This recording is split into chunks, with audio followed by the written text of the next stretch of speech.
I got asked a really interesting question today. How could I use the Quest mindset in order to deal with a breakup? We've all gone through a breakup and we know how much that sucks. And for me, all of life is psychology, and all of psychology is neurology. So even though we've all been through breakups and we all know that feeling, how many of us have really stopped to think about the neurology, the actual neurochemistry of what we're going through? I think one of the biggest problems is people actually believe their emotions rather than recognizing them as a transient neurochemical state. And once, for me at least, once I began to understand the brain, once I knew what was happening, once I understood that the reason people say love is like a drug is because people are literally acting like drug addicts when they're in that early intoxicated state. I mean, think of all the language that we use around love. You're intoxicated by it. You're totally consumed. It's like an addiction. All of those things are true because the neurochemical state that your mind is in is so similar to a drug addiction. The dopamine cascade, the oxytocin, the serotonin, the amazing feel-good chemicals that pump when we fall in love with somebody, especially in the early days. But once you begin to break it down and you realize that a lot of these things you have control over, and that you can begin to rewire your brain, and you truly are rewiring your brain as you begin to reprocess the memories and things that happened. But the reason that I found the question so interesting was tying it back to the mindset. The mindset of I can accomplish anything that I set my mind to, that I can learn any new skill at any new time.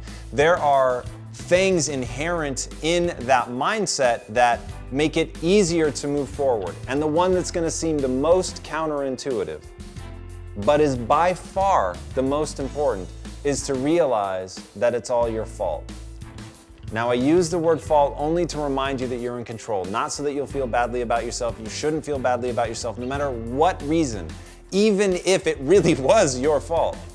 Now, I'm making a base assumption right now that your goal in trying to get past the hurt of the relationship is that you want to recenter yourself. You want to get out of negative thought patterns, either a lack of worthiness, feeling badly about yourself, or just the plain heartache that can come along with these kinds of situations. If your goal is to get back to zero, you have to ask yourself, what are the beliefs and actions that will most rapidly move me towards getting neurochemically neutral, to the point where I'm not beating myself up, I'm not drugged down by depression, by anxiety, by the things that often accompany a major change like this. So the reason that I say that it's all your fault, again, is not so that you'll feel badly or fall prey to any of those things that I just named. It's so that you'll remember that you're in control. None of us can prevent ourselves from ever being victimized. You could be victimized by a drunk driver you don't see. You could be asleep in your bed and a drunk driver crashes through your bedroom window and paralyzes you, right? That's possible. So you can't stop from being victimized. But what you can stop is feeling like a victim. That's a choice. And that's all I'm trying to say is you can, even though you may be victimized, you can choose not to be a victim. You can choose to ask yourself, what are the things that I could have done differently to get a better result? And a better result is determined by what my goals were. So if I knew someone were going to crash into my house while I'm sleeping, there are defenses and things that I could build in order to stop that. And at some point I recognize I choose not to spend my time thinking of all the contingencies, which have very low probabilities. So I'm going to make a decision not to waste my time with all of those. But should one of those choices to not build a fence or put metal bars in or whatever it is that you're going to attempt to stop this possible thing from happening, I'm not going to fool myself into thinking that it wasn't a choice, because it is. Even inaction is a choice.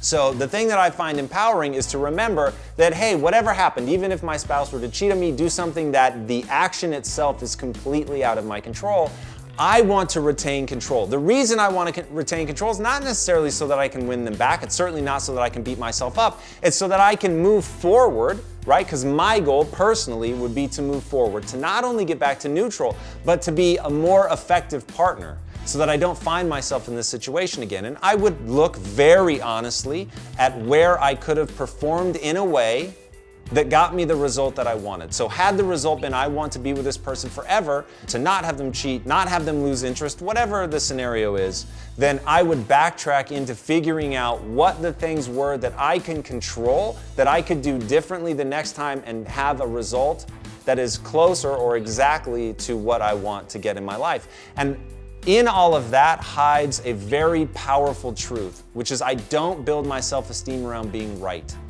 So if I lost my wife, it would be utterly heartbreaking. I would be devastated in ways that even I can't yet comprehend. I'm well aware of that.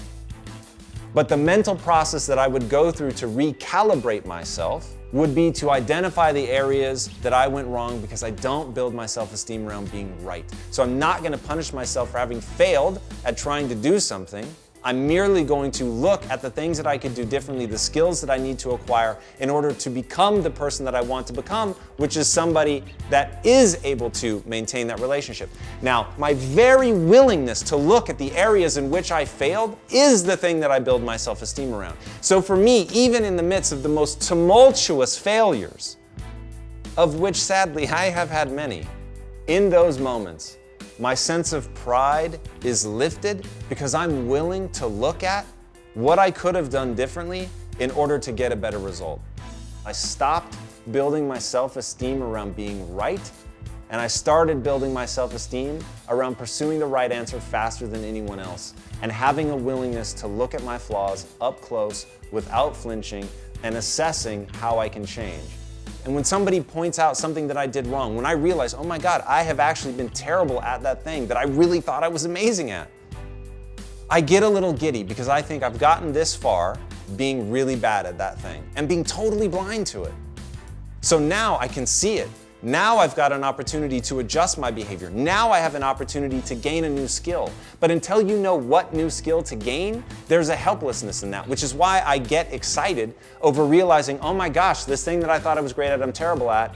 Now I recognize it. Now I know what skill I really need, and I can go and build that skill. But it took changing the actual wiring of my brain so that I could look at something that was emotionally hurtful, say I failed at something that I cared very much about, in this case a relationship, and I'm gonna look not at what they did wrong, because I can't control that. I'm gonna look at what I did wrong, and I'm gonna take total ownership over it. Extreme ownership, read that book, it's so powerful. I'm gonna take extreme ownership for this failure. It's nobody's fault but mine, no matter what they did. Even if it was heinous, even if everyone agrees that it was really the other person's fault, I refuse to be a victim. So I'm just going to turn and look at what I did wrong. And wrong is defined as it didn't move me towards my goal. My goal was to stay together. I did not achieve my goal. Therefore, by definition, I did something wrong. It's not a moral judgment. I'm not saying I'm a bad person because I did something wrong. It just wasn't effective. So I look at my behaviors that were ineffective and I say, what behavior can I switch to that's effective, that actually moves me towards my goal, that gets me the result that I said that I wanted. That's it. With no judgment, no beating myself up, and actually that amount of pride that I was talking about of having the willingness to look at that, having the willingness to accept the emotionally difficult thing, which is that it's my fault, that there are better choices that I could have made and I didn't make those choices. Once you can actually get excited about that, once you actually feel good about yourself for looking at the areas that you fail, then you get in a virtuous cycle, and that virtuous cycle will help you in anything, whether it's work, your business, or your relationship. You got to get in a virtuous cycle.